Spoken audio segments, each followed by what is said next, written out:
Back everyone, एक बार फिर स्वागत करता हूं मैं आपके अपने चैनल केमिस्ट्री अड्डा पे। और ये है वीडियो नंबर 13 जिसमें मैं बात करूंगा chemical properties of carboxylic acid. Yes, इसमें 3-4 प्रॉपर्टी के साथ मैं डिस्कस करने वाला हूं आप लोगों के साथ वन बाय वन। कई सारे रिएक्शन इंपॉर्टेंट बताने वाला हूं इसमें, तो बड़े ध्यान से देखिएगा। पहली जो प्रॉपर्टी है वो है एसिडिक कैरेक्टर। ध्यान देना, पहली property acidic character. Acidic character के बारे में हम लोग बात करेंगे या एसिडिक नेचर बोल सकते हैं आप लोग। तो एसिडिक नेचर के बारे में बात करेंगे, कार्बोक्सिलिक एसिड का आप एसिडिक नेचर कैसे प्रूव कर सकते हैं। तो देखिए, एसिडिक नेचर में अगर आप किसी भी कंपाउंड को यदि मेटल के साथ रिएक्ट करते हैं तो मेटल के साथ आपको रिएक्ट करने पर आपको अगर हाइड्रोजन गैस मिलती है तो एसिडिक हो सकता है। बेस के साथ रिएक्ट कर लो तो सॉल्ट एंड वाटर मिलता है तो आपका एसिड होगा। या फिर कार्बोनेट और बाइकार्बोनेट के साथ में यदि आप रिएक्शन करते हैं तो आपको सॉल्ट एंड वाटर मिलता है, साथ में CO2 गैस इवॉल्व होती है।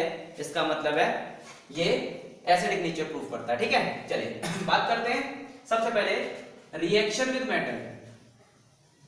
रिएक्शन विद मेटल पे बात करते हैं। मेटल के साथ में क्या होने वाला है जब भी आप एक्टिव मेटल के साथ कार्बोक्सिलिक एसिड को रिएक्ट करते हैं। तो देखिए, कार्बोक्सिलिक एसिड को यदि हम सोडियम मेटल के साथ रिएक्ट करते हैं तो यहां पर आपको सोडियम एल्कोक्साइड मिलेगा, sodium salt of carboxylic acid. ठीक है, और साथ में हाइड्रोजन गैस इवॉल्व हो जाएगी। आप इसमें R की जगह आप कोई भी एग्जांपल लिख सकते हैं, sodium salt of carboxylic acid. ठीक है, यानी सोडियम कार्बोक्सिलेट, और साथ में हाइड्रोजन गैस इवॉल्व हो जाएगी। यही चीज रिप्रेजेंट करती है एसिडिक कैरेक्टर को, ध्यान देना। दूसरा, आप इसमें कोई भी दूसरा मेटल लेके चलते हैं तो सपोज अगर हम लेके चले कार्बोक्सिलिक एसिड में एग्जांपल के साथ में एक एग्जांपल बता देते हैं। सपोज मैग्नीशियम मेटल लेके चलता हूं तो यहां पर आपको CH3CO का होल ट्वाइस Mg प्लस साथ में हाइड्रोजन गैस आपकी इवॉल्व होती है। ठीक है, तो यहां पर आप लोगों को सॉल्ट बनता है और साथ में हाइड्रोजन गैस अगर इवॉल्व होती है, यकीन मानिए वो सारे आपके कंपाउंड एसिडिक प्रॉपर्टी को शो करते हैं, राइट। दूसरा, अगला है हमारा रिएक्शन विद मेटल के बाद रिएक्शन हम लोग करेंगे विद एल्कली। एल्कली क्या होते हैं? वाटर सॉल्युबल बेस जो पानी में सॉल्युबल हो जाते हैं उनको बोला जाता है एल्कली। तो इनको हम बोलते हैं वाटर सॉल्युबल बेस, जिसमें रिएक्शन करने पर आपको सॉल्ट एंड वाटर मिलता है। ठीक है, तो देखिए, कार्बोक्सिलिक एसिड यदि हम रिएक्ट करते हैं बेस के साथ में, कार्बोक्सिलिक एसिड अगर हम सोडियम हाइड्रोक्साइड के साथ अगर रिएक्ट कर दें तो आपको sodium salt of carboxylic acid मिलता है। ये हो गया sodium salt of carboxylic acid, और साथ में वाटर मिल जाता है, right.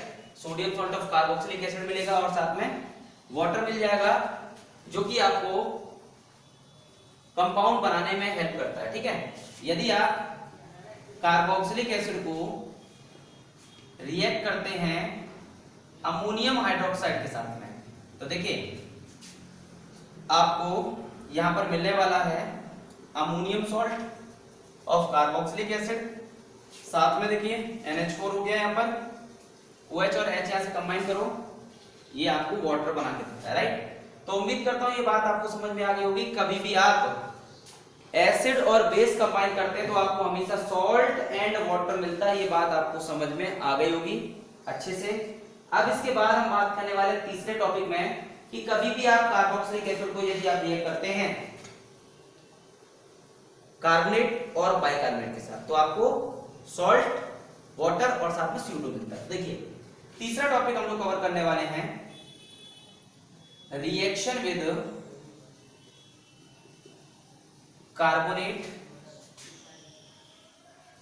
And bicarbonates.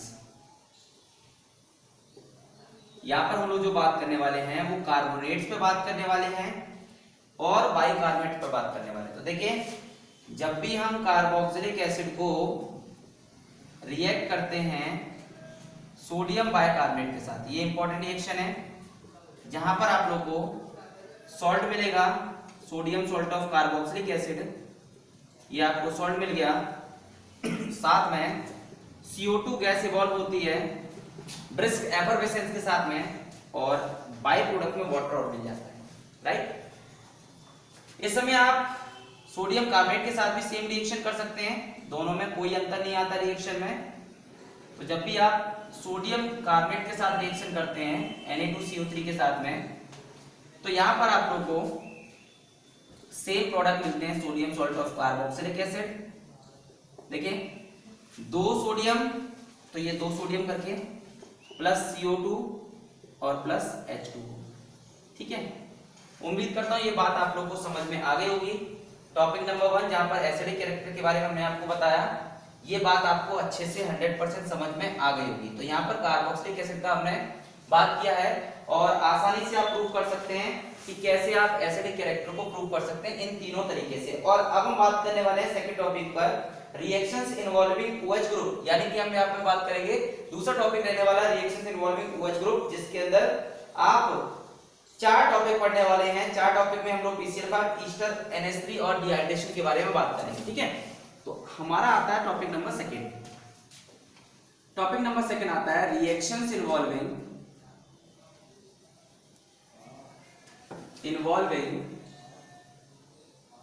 OH group of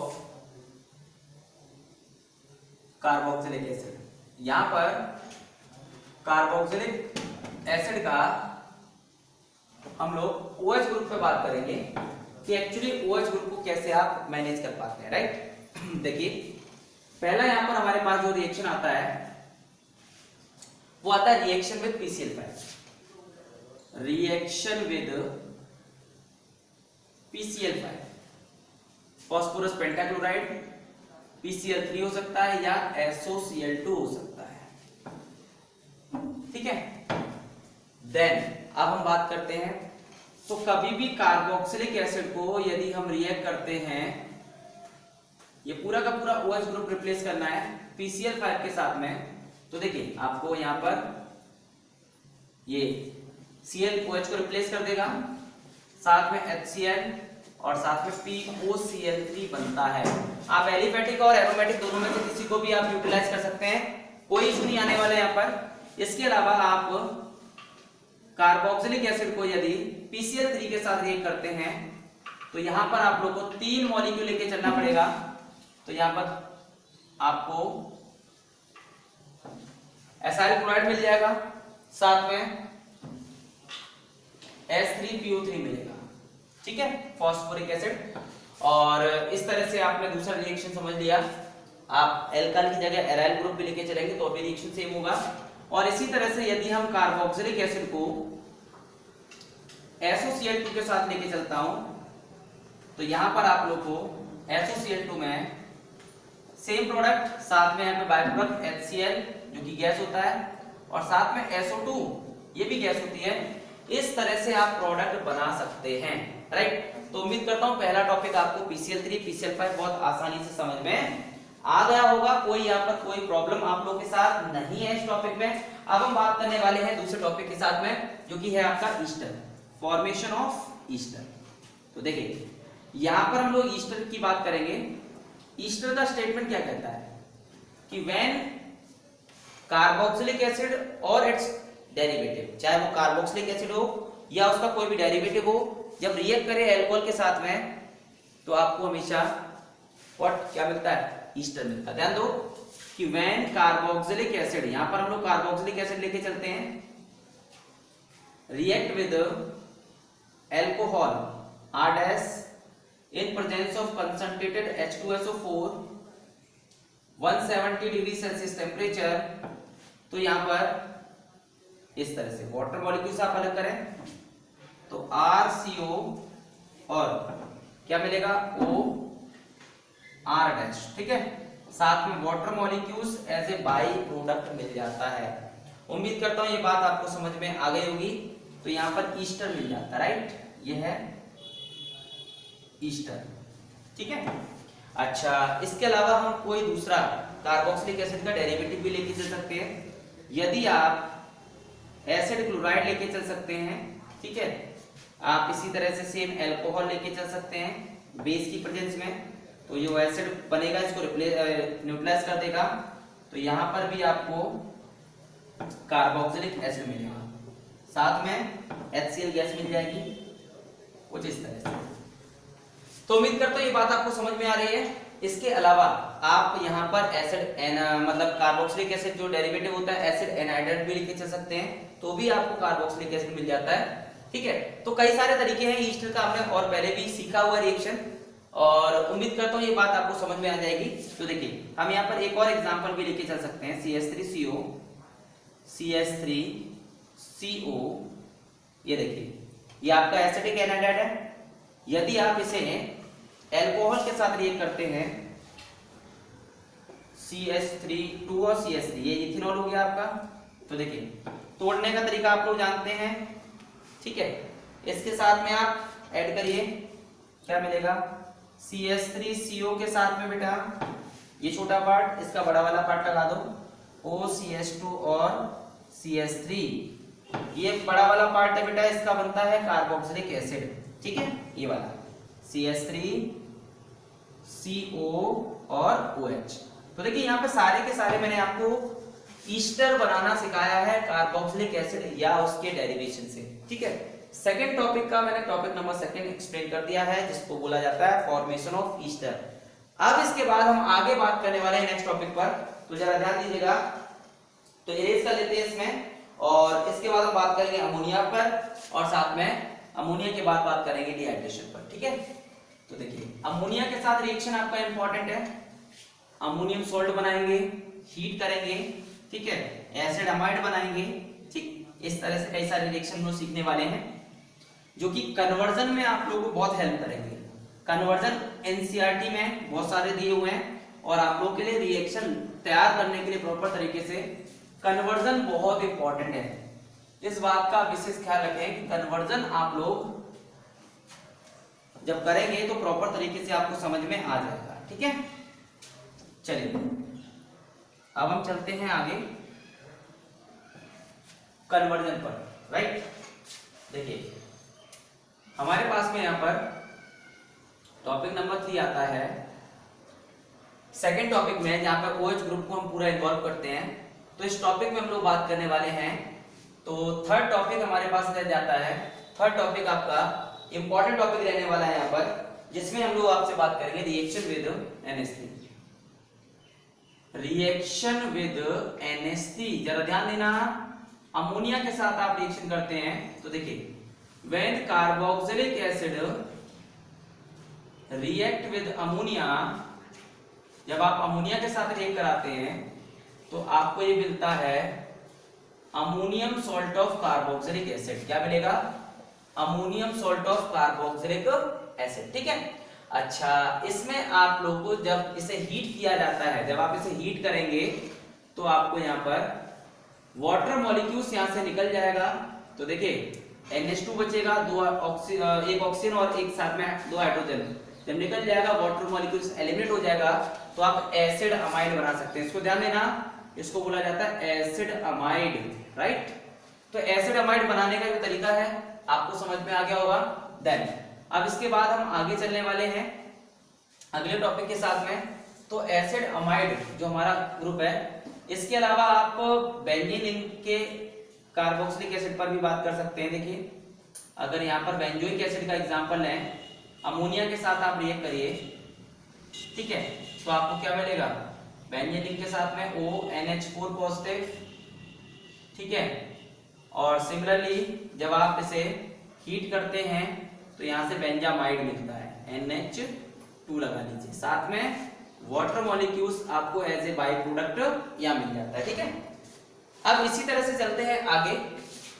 अगर आप थैलिक एसिड लेके चलते हैं, यहाँ पर 2 मॉलिक्यूल यहाँ पर कार्बोक्सिलिक एसिड के कंटेन करता है अगर कोई मॉलिक्यूल, इसको बोला जाता है थैलिक एसिड। यहाँ पर 2 मोल ऑफ अमोनिया आप लेके चलिए।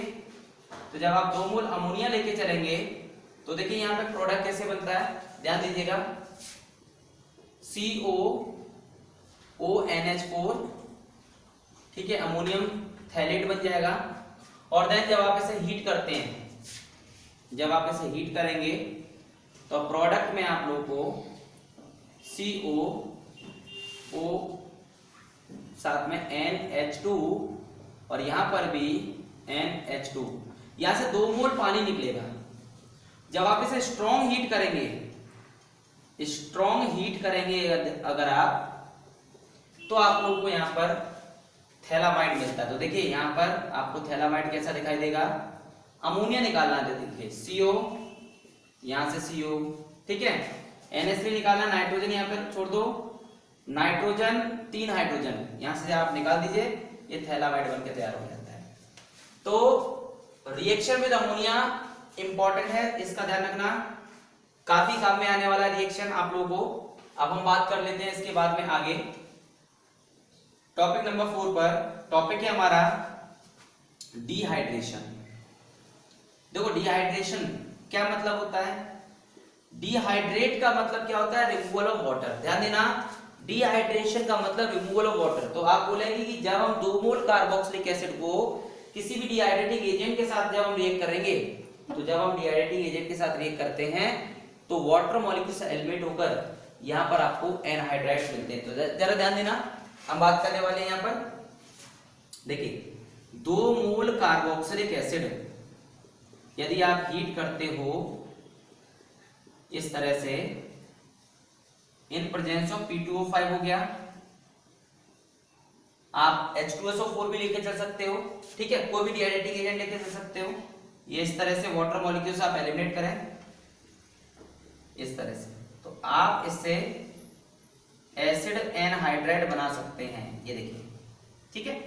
तो उम्मीद करता हूं ये बात आपको समझ में आ गई होगी। एक एग्जांपल भी आप अगर लेके चल सकते हैं, इथेनोइक एनहाइड्राइड अगर आपको बनाना हो तो इथेनोइक एसिड का इस्तेमाल करिए, यहाँ पर ये इथेनोइक एसिड हो जाएगा, आप P2O5 के साथ हीट करो फास्फोरस पेंटाऑक्साइड के साथ में, तो देखिए आपको यहाँ पर इथेनोइक एनहाइड्राइड बनाने का चांस मिलेगा, जिसका इस्तेमाल हमने कई बार अभी किया हुआ है इससे पहले रिएक्शंस में, ठीक है। तो ये टॉपिक नंबर 2 आपका ओवर होता है। टॉपिक नंबर 7 के बाद सेकंड बाद हम बात करते हैं टॉपिक नंबर 30। यहाँ पर हमारे पास रिएक्शंस ऑफ एल्काइल ग्रुप है, ठीक है। टॉपिक नंबर 3 पे बात करेंगे, रिएक्शंस इन्वॉल्विंग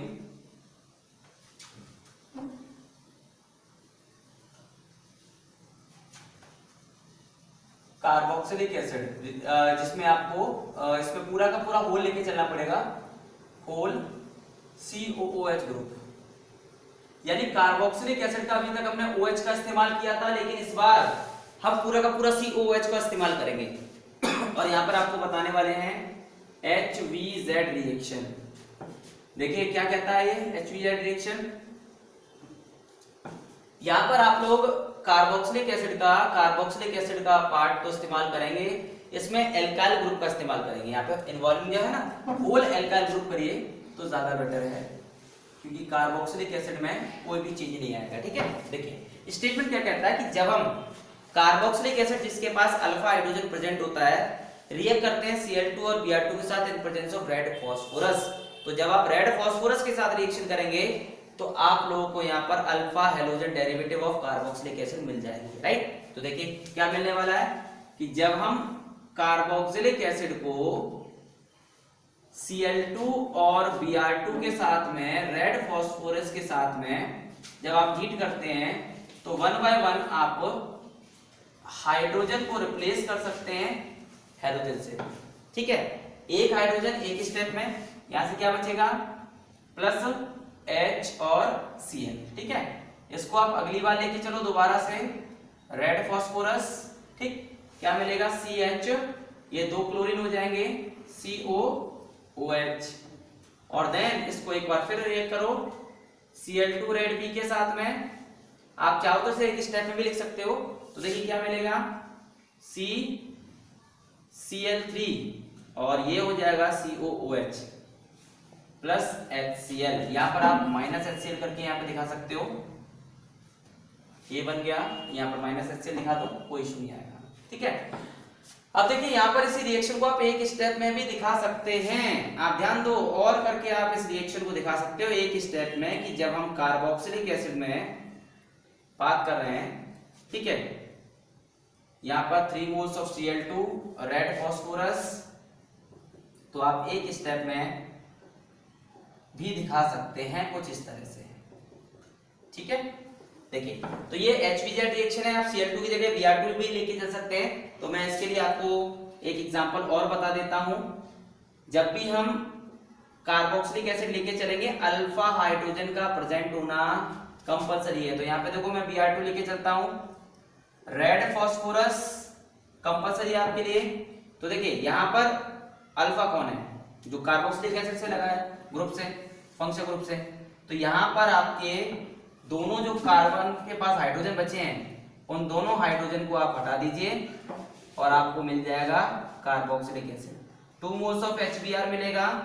और यहाँ पर आप 2 मोल 2 स्टेप एक साथ कर रहे हैं तो 2 टाइम्स लगा सकते हैं। तो देखिए आपने HBr रिएक्शन देखा, उम्मीद करता हूँ रिएक्शन आपको समझ में आ गया होगा। अब बात करते हैं टॉपिक नंबर 4 पर, बोर्ड इरेज कर लेते हैं पहले। टॉपिक नंबर 4 में हम आपसे बात करेंगे reactions involving whole carboxylic acid group, यानी पूरा का पूरा कार्बोक्सिलिक एसिड ग्रुप आपको बताने वाले हैं। कई सारे रिएक्शन है यहाँ पे बारी बारी से बताएंगे आपको। रिडक्शन बताने वाले हैं, सोडियम सॉल्ट के साथ डीकार्बोक्सिलेशन बताने वाले हैं, और साथ में होल्स का रिएक्शन, कई सारे रिएक्शन है। तो देखिए स्टार्ट करते हैं। जो टॉपिक आपको समझाया जाए प्रॉपर नोट डाउन करेंगे तो समझ में आएगा। और रिएक्शन जब तक आप अपने हाथ से कंप्लीट नहीं करेंगे, बाय ओन हैंड जब तक आप रिएक्शन कंप्लीट नहीं करेंगे, तब तक आपको रिएक्शन कभी भी लर्न नहीं रहने वाली। ठीक है, शॉर्ट ट्रिक कितनी भी बताई जा सकती है, रिएक्शन को समझाया जा सकता है, रिएक्शन को रटना नहीं है। लेकिन ये पॉसिबल जब होगा जब आप लोग यहाँ पर प्रॉपर तरीके से समझेंगे और इसे नोट डाउन करेंगे। साथ में शर्त यही बता रहा हूं बार बार कि रिएक्शन को अपने हाथ से कंप्लीट करेंगे। ठीक है, देखिए टॉपिक नंबर 4 पे बात करते हैं। सबसे पहले बात करेंगे रिडक्शन पर। टॉपिक नंबर 4 है reactions involving whole COOH group. देखो यहां COOH ग्रुप को हम होल में रखते हैं। देखिए क्या मिलने वाला है कि जब हम कार्बोक्सिलिक एसिड को, पहला टॉपिक यहां पे हम इन्वॉल्व कर रहे हैं रिडक्शन। ठीक है, रिडक्शन में हमारे पास टॉपिक है। ठीक है, तो देखिए रिडक्शन में हम लोग बात करते हैं कि जब हम कार्बोक्सिलिक एसिड को, when carboxylic acid are reduced with 6 moles of HI in presence of red phosphorus, जब आप रेड फास्फोरस के साथ में रिएक्शन को करते हैं तो आप लोगों को क्या मिलता है, देखिए RCH3। तो देखिए इस कार्बन के साथ में एक हाइड्रोजन ये ऑलरेडी अवेलेबल है, दोनों ऑक्सीजन यहां से हटा दो, 2 हाइड्रोजन हमने यहां से बोरो किया, RCH3 प्लस 2 ऑक्सीजन। तो जितने मोल ऑक्सीजन उतना मोल वाटर बनता है, यानी 4 और 2 6 ऑक्सीजन हाइड्रोजन का तो इस्तेमाल हो गया, बचा 3 मोल ऑफ I2, यानी 6 हाइड्रोजन को लिखने का तरीका आप देख लीजिए। ठीक है, उम्मीद करता हूं ये बात आपको समझ में आ गई होगी, कोई दूसरा एग्जांपल लेने की आवश्यकता नहीं है। ठीक है, अब बात करते हैं दूसरा एग्जांपल। यदि आप कार्बोक्सिलिक एसिड को रिड्यूस करते हैं लिथियम एल्यूमिनियम हाइड्राइड, जो कि एक एक्सपेंसिव रिएजेंट होता है जिसका इस्तेमाल इंपॉर्टेंट केमिकल में किया जाता है, तो ध्यान देने की बात यहाँ पे आती है, ये आपको क्या देगा, एल्कोहल देता है और साथ में वाटर देता है। तो अलग अलग रिएजेंट, अलग अलग रिड्यूसिंग एजेंट अलग अलग प्रोडक्ट प्रोवाइड करेंगे आपको। रेड PHI के साथ करोगे तो आपको एल्केन मिल जाता है, और अगर लिथियम एल्यूमिनियम हाइड्राइड के साथ लेके चलोगे तो आपको एल्कोहल मिलता है। चॉइस आपकी है, क्या करने वाले हैं आप लोग यहाँ पर। तो अब हम चलते हैं इसके बाद आगे टॉपिक नंबर 2 पे बात करेंगे। पहला टॉपिक आपका उम्मीद करता हूं समझ में आ गया होगा। दूसरा टॉपिक है हमारा सोडियम सॉल्ट। देखिए सोडियम सॉल्ट में हम लोग बात करेंगे। देखिए सोडियम सॉल्ट में आपका पहला जो टॉपिक मैं बात करने वाला हूं डीकार्बोक्सिलेशन है। डीकार्बोक्सिलेशन क्या कहता है, देखिए आप जरा स्टेटमेंट पे फोकस करिए। डीकार्बोक्सिलेशन का मतलब होता है रिमूवल ऑफ CO2। इसका मतलब समझो, रिमूवल ऑफ CO2। ध्यान दो, रिमूवल ऑफ CO2, यानी कि जब भी आप इसमें रिएक्शन करते हो तो CO2 को निकालना है। स्टेटमेंट बहुत सिंपल और बहुत बहुत इंपॉर्टेंट है। ध्यान देना, कन्वर्जन के लिए रिएक्शन बहुत इंपॉर्टेंट है, इस बात का विशेष ध्यान रखना। ठीक है, क्या कहती है कि when carboxylic acid react with sodium salt of carboxylic acid react with sodium hydroxide in presence of calcium oxide, और आप इसे हीट करिए 623 केल्विन पे। टेम्परेचर भी आप बता सकते हैं 623 केल्विन टेम्परेचर। तो यहाँ पर आप लोगों को क्या मिलता है, CO2 इवॉल्व हो जाता है। क्या हो जाता है, CO2 इवॉल्व हो जाता है। और यहाँ पर सोडियम हाइड्रोक्साइड कैल्शियम ऑक्साइड के साथ कंबाइन करेगा तो यहाँ पर आपको दिखेगा RH, मतलब एल्कीन बन जाता है। साथ में Na2CO3 बन जाता है, सोडियम कार्बोनेट बन जाता है। देखिए sodium oxide Na2O calcium oxide के साथ कंबाइन करता है और बन जाता है सोडियम कार्बोनेट। और ध्यान देना कैल्शियम ऑक्साइड का इस्तेमाल इसलिए किया जाता है ताकि ये मॉइस्चर को एब्जॉर्ब कर सके। ठीक है, चलिए तो उम्मीद करता हूँ ये डीकार्बोक्सिलेशन आपको समझ में आ गया होगा। डीकार्बोक्सिलेशन मतलब CO2 का रिमूवल, इसलिए यहाँ पर एल्कीन बनाने का चलन। देखो एल्कीन आपने यहाँ भी बनाया, एल्कीन यहाँ भी बनाया, लेकिन अंतर क्या है, रिडक्शन से आपने जब एल्कीन बनाया है तो कार्बन के नंबर सेम रहे हैं, और डीकार्बोक्सिलेशन से जब भी आप एल्कीन बनाएंगे तो एक कार्बन हमेशा रिड्यूस हो जाएगा। ऑलवेज कीप इन माइंड, इस बात का वैसे ध्यान रखना। ठीक है, इसी तरह से डीकार्बोक्सिलेशन में आपकी एक और रिएक्शन आती है, हुन्स-डिकर रिएक्शन। हुन्स-डिकर रिएक्शन क्या कहती है, देखिए हुन्स-डिकर रिएक्शन आपको कहती है कि जब आप sodium salt of carboxylic acid को, sodium salt of carboxylic acid को रिएक्ट करते हैं Br2 के साथ in presence of CCl4 carbon tetrachloride, तो आप लोग को यहाँ पर CO2 रिमूव हो जाता है, तो एल्काइल ब्रोमाइड मिल जाता है, CO2 गैस इवॉल्व हो जाती है, और साथ में AgBr as a by product मिल जाएगा। तो देखिए दोनों रिएक्शन आपके डीकार्बोक्सिलेशन के हैं। और अब हम बात करते हैं कैल्शियम सॉल्ट की। ठीक है, तो कैल्शियम सॉल्ट पे हम और ज्यादा रिएक्शन पे बात करते हैं। देखिए नेक्स्ट है आपका कैल्शियम सॉल्ट। देखिए कैल्शियम सॉल्ट में हमारे पास कई सारे रिएक्शन हम लोग यहाँ पे डिस्कस करेंगे, देखिएगा। देखिए कैल्शियम सॉल्ट में हमारे पास सबसे पहले आता है कैल्शियम फॉर्मेट।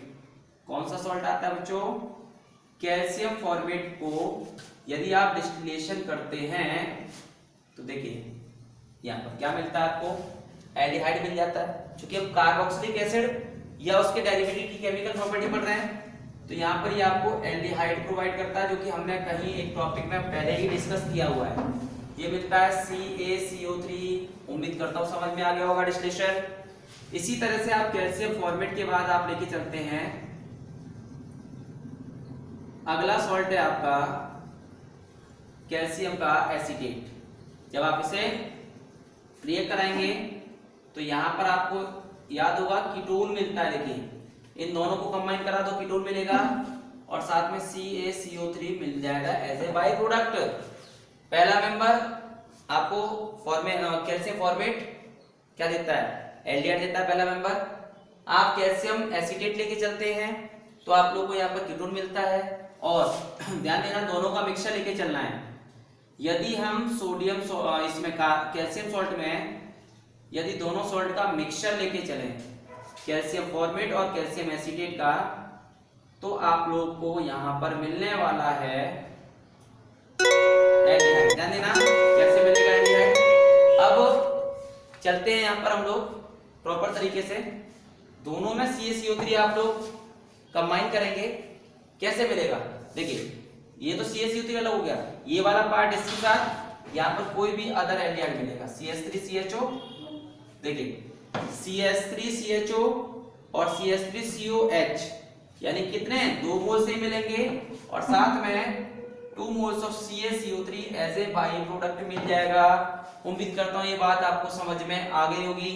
आप चाहो तो बेंजीनिंग लगा सकते हो। देखिए बेंजीनिंग लेके चल लो यहाँ पर, अगर आप कैल्शियम बेंजोएट लेके चलना चाहते हो नो प्रॉब्लम, जैसा इनपुट आप रखेंगे वैसा ही आपको आउटपुट भी मिलने वाला है। ठीक है, तो देखिए हम लोग यहाँ पे लेके चले कैल्शियम बेंजोएट को, डिस्टिलेशन करा दो, क्या मिलेगा ये। तो यहाँ पर आपको कुछ इस तरह से प्रोडक्ट मिलेगा। ठीक है, और साथ में CaCO3। ठीक है, बेंजोफिनोन मिल जाएगा। तो ये हो गया आपका कैल्शियम सॉल्ट में, जहां पर आप डिस्टिलेशन कराते हैं और डिस्टिलेशन कराने के बाद आपको एल्डिहाइड, कीटोन, इस तरह से दो प्रोडक्ट आप लोग को मिल जाती है, ठीक है। और अब मैं बात करने वाला हूँ लास्ट रिएक्शन पर, जो कि कोलबेज इलेक्ट्रोलिसिस है। लास्ट टॉपिक है आपका, जो कि आपने क्लास 11th में पढ़ी हुई है, ठीक है। फिफ्थ टॉपिक है आपका कोलबेज इलेक्ट्रोलिसिस। देखिए ये आपको लेके चलनी है। क्लास 11 अगर याद हो तो मैं आपको याद दिला देता हूँ। कोलबेज इलेक्ट्रोलिसिस से आप एल्कीन भी बना सकते हैं, एल्कीन भी बना सकते हैं और एल्काइन भी बना सकते हैं, लेकिन आज मैं सिर्फ आपको एल्कीन बनाना सिखाऊंगा, क्योंकि मोनोकार्बोक्सिलिक एसिड से सिखाऊंगा तो एल्कीन बनता है, डाई से सिखाऊंगा तो एल्कीन बनता है। तो देखिए कि when 2 moles of carboxylic acid, when sodium और potassium salt of, when sodium और पोटेशियम एक्वा सॉल्यूशन लेके चलना है, when aqua solution of sodium और potassium salt of carboxylic acid is electrolysed. आप क्या कराएंगे, इलेक्ट्रोलिसिस कराने वाले हैं, लाइट पास कराने वाले हैं, तो आपको यहाँ पर एल्कीन मिलता है। तो देखिए CH3 और CH3, ये वाला आपको एल्काइल ग्रुप दो बार रिपीट करना है 2 मोल की वजह से। 2 मोल CO2 आपको यहाँ पे मिलेगा, 2 मोल ऑफ CO2, ठीक है। साथ में यहाँ पर वाटर टूटता है H+ में और OH नेगेटिव में, ठीक है। तो यहाँ पर Na और OH कितने हैं, 2 मोल आप NaOH बना लो, ठीक है। तो देखो 2 सोडियम और यहाँ से 2 OH, क्या बचा, 2 हाइड्रोजन बचे। ध्यान देना, OH निकला 2 बार, कोई दिक्कत नहीं। 2 मोल से एक हाइड्रोजन बचा, क्या बचा, H2, जो कि यहाँ पर H2 गैस मिल जाएगी, ठीक है। ये एक इलेक्ट्रोड पे जाके इवॉल्व होती है, एक जगह आपको इथेन मिलेगा। इस तरह से इलेक्ट्रोलिसिस प्रोडक्ट में आप लोग को यहाँ पर एल्केन मिल जाता। तो कार्बोक्सिलिक एसिड की केमिकल प्रॉपर्टी इस वीडियो में हमारी खत्म होती है। जहां भी प्रॉब्लम आए आप लोग कमेंट करके मुझे बताइए, मैं आप लोगों को शॉर्ट ट्रिक बताने की कोशिश करता हूं हर बार, ताकि आप लोग को रिएक्शन याद रहे। रिएक्शन याद रखने का एक ही तरीका होता है, केवल रिएक्शन को समझना। जो मैं समझाने की कोशिश कर रहा हूं, ट्रिक बता रहा हूं, एक बार हाथ से लिखने की कोशिश करिए, आपको चीजें समझ में आ जाएंगी, ठीक है। अगर वीडियो अच्छा लगा हो तो वीडियो को लाइक करो। जिन्होंने अभी तक चैनल को सब्सक्राइब नहीं किया वो प्लीज चैनल को सब्सक्राइब करें, नोटिफिकेशन बेल को प्रेस करें, ताकि आपको हर वीडियो का नोटिफिकेशन मिल सके। मिलते हैं आपको अगले टॉपिक में, अगली वीडियो के साथ में, तब तक बाय बाय।